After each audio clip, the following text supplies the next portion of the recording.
Sir, budget पेश किया गया। एनडीए के लोग गाथा गा रहे हैं कि बिहार को बहुत कुछ दिया गया है इस बजट में। भाई हमने संसद में पूछा बिहार को आपने क्या दिया है, उन्होंने कहा 2 ग्रीन फील्ड एयरपोर्ट बनाएंगे। क्या हम आपसे पूछ रहे हैं कि आपको पता है कहाँ बनेंगे और उन ग्रीनफील्ड एयरपोर्ट्स के लिए कितनी राशि आवंटित की, क्या आपको पता है? फिर उन्होंने कहा कि जो पश्चिमी कोसी नहर परियोजना है उसमें वित्तीय मदद देंगे।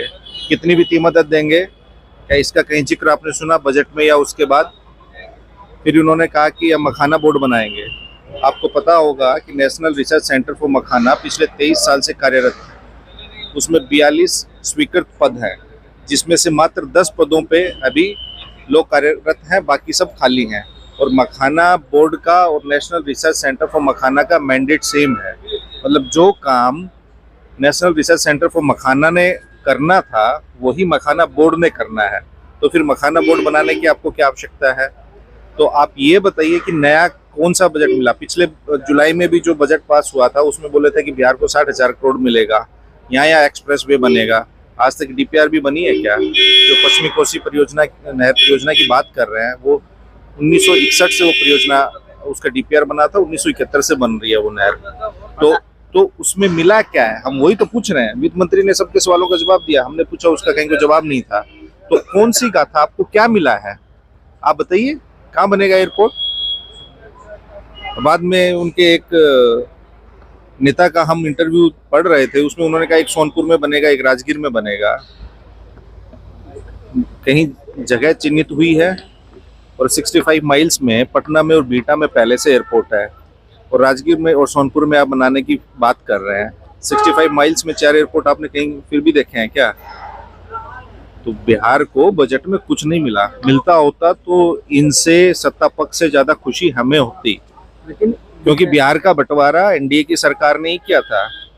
तो जो बिहार रीऑर्गेनाइजेशन एक्ट था उसमें जो वादे इन्होंने किए थे उस वक्त एनडीए की सरकार ने कुछ नहीं मिला। 2004 से 2009 जब हमारे अध्यक्ष आदरणीय राष्ट्रीय अध्यक्ष श्री लालू प्रसाद जी यूपीए में थे, उस वक्त बिहार को प्रतिवर्ष 40,000 करोड़, मतलब 5 वर्ष में 2 लाख करोड़ का पैकेज मिला था। जितनी ग्रामीण सड़कें आप देख रहे हैं मनरेगा के तहत, प्रधानमंत्री ग्रामीण सड़क योजना के तहत उस वक्त बनी थी। अब कितने लाख किलोमीटर सड़कें बनी हैं, कितने लाख लोगों को प्रधानमंत्री आवास योजना का फायदा पहुंचा है?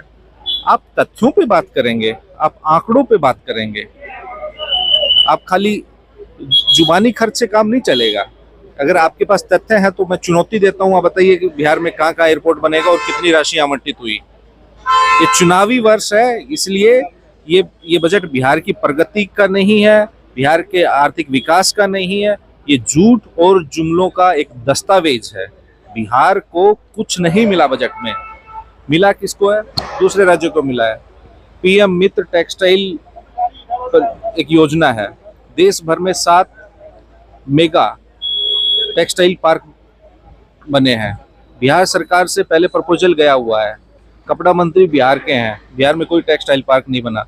आपकी जानकारी के लिए बता दूं, पूरे देश भर में भारत सरकार ने स्वीकृत किया 85 केंद्रीय विद्यालय और 28 जवाहर नवोदय विद्यालय खोले जाएंगे, लेकिन बिहार को एक केंद्रीय विद्यालय तक नहीं मिला है। पिछले 10 वर्षों में मोदी जी की सरकार में, इस डबल इंजन सरकार की बात कर रहा हूँ, 28 जवाहर नवोदय बनने थे, एक जवाहर नवोदय विद्यालय बिहार को नहीं मिला। एक स्कूल तक तो दे नहीं पा रहे हैं। आप बात कर रहे हैं बड़ी बड़ी, दिया हो तो बताइए।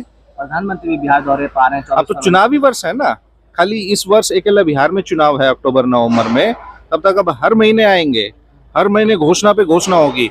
आप प्रधानमंत्री जी आए, उनका हार्दिक स्वागत है। प्रधानमंत्री जी हैं, देश के प्रधानमंत्री है, कहीं भी आ जा सकते हैं। लेकिन आप ये बताइए कि 2015 में प्रधानमंत्री जी ने 1,65,000 करोड़ के विशेष पैकेज की बिहार के लिए घोषणा की थी।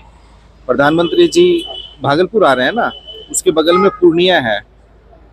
प्रधानमंत्री जी ने अप्रैल 2014 में पूर्णिया में कही थी कि बिहार को विशेष राज्य का दर्जा मिलेगा, विशेष पैकेज मिलेगा। तो 2015 में जो विशेष पैकेज था वो हेडवाइज आप बता दीजिए कि किस में कितना मिला और उस बजट से क्या क्या क्या हुआ। लेकिन एनडीए के तमाम नेता बोल रहे हैं स्पेशल पैकेज तो मिल रहा है एनडीए के द्वारा। कौन सा स्पेशल पैकेज मिला, वही तो हम पूछ रहे हैं ना भाई। अभी 1 वर्ष पहले जब नीतीश कुमार जी इधर थे तो क्या बोलते थे कि केंद्र से कोई मदद नहीं मिल रही है। अब एक साल में कौन सी मदद मिली? भाई उनकी सरकार है, दिल्ली में उनकी है, पटना में उनकी है।